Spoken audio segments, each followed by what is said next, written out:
why. Why is she playing? And if she says, well, my dad loves this, or this is what my mom, I don't know, this is all I've ever done since I was 4, that's an answer. But if she wants to go the distance, and I'm talking about, there are kids that will tell you, yeah, I want to play in college. And like, that's an amazing dream. And I love that. And I think you should definitely be focused on that if that's what they want.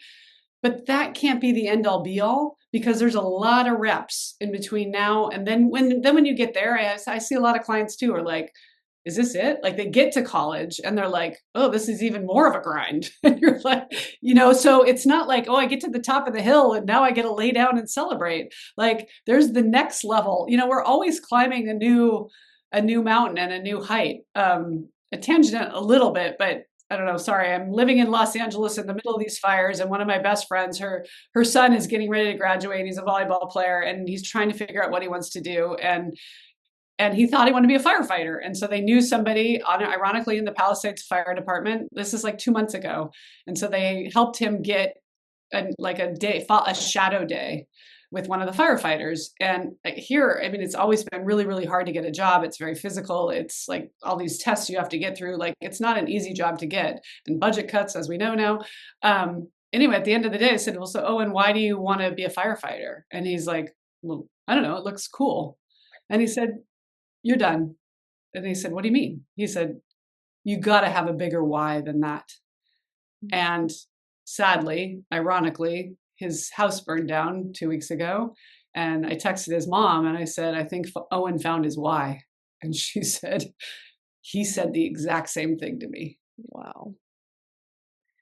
And I'm not saying everybody has to have a traumatic life event in order to have a why. Yeah. But what I am saying is, if your kid is only playing, this is a good exercise to go. And if you're like asking her, and I that's what I usually do. Like, so why do you play? And the girls that say, well, all my friends are on the team, that's fine. Like, it's totally fine to say it's social. And to your point, friends, fun, and fundamentals. Before age 13, focus on the 3 Fs. Forget the 4th F, FOMO. Well, they're on that team. They get to travel here. They get this private coach. Forget the FOMO. Focus on the 3 Fs. As they get older, when they're 14, 15, 16, you do see, and I do see a lot of that in my practice too, of they're tired. They're exhausted. They, basically every coach will tell them, you need more reps, you need more time, you're not doing enough in the gym, you need to do 5 extra practices. And a lot of times I need to coach them to say, it's okay to say no. Not always, but you also have to, mental health is also going to require you. It's a marathon. You're going to need to be able to, again, coach yourself to say, I'm feeling run down. I need a day off.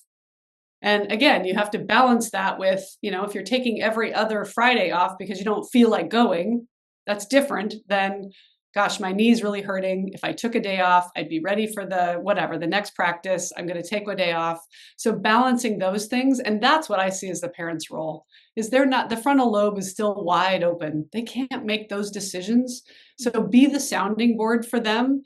And you'll your kid, whether they're trying to get out of something or whether they're actually crying for help. Mm-hmm.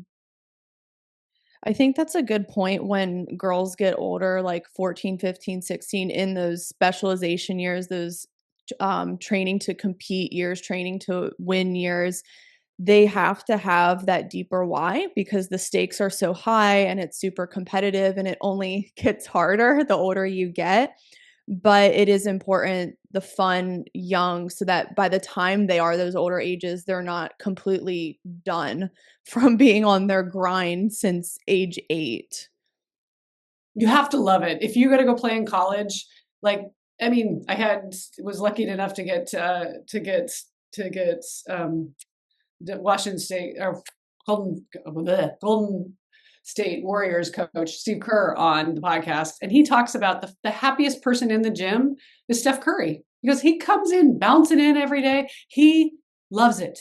Like, he goes, I don't even know where he gets it, but he goes, how can I not love what I'm doing when I'm around that? It's infectious, right? So even if your kid is the kid that never comes off the bench, but is that kid, my son played with one of those. And I always tell him when I see him, I give him a big hug. I'm like, great. When you're ready to hire my son, let me know, because he's that kid who was always the glue, who was always the one that worked hard. So parent the child you have, not the one you wish you had. And that's really hard, because we all want to raise the superstar. Oh, it's so great, and they're a 5-star athlete, and they're getting recruited, and of course, I think a lot of people, and I don't think that's bad. A lot of people have that dream and say, "Oh, wasn't that great?" We would all love that.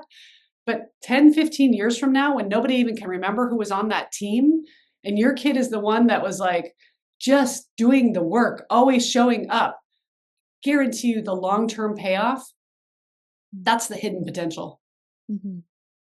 And that's going to be stuff that takes them to life after sport and continuing to love training and being healthy and taking care of themselves. And as you were talking there about him loving to get into the gym and his coach sees that, I was just thinking of a few of my athletes who they're not on the highest level teams and they just come into the gym because they just want to lift weights and train. It's not like they're trying to make a certain team or get recruited to play D1. I do work with some of those girls, especially like ECNL players, and they have those goals, which is amazing. But then you have girls that are just like, I'm coming in because I just want to come in and I don't care about ECNL. I don't care about any of this stuff. I just want to deadlift and do pull ups. And I think that's so cool to see that they're just recognizing the importance of training, not just for their sport, but just for overall health and life.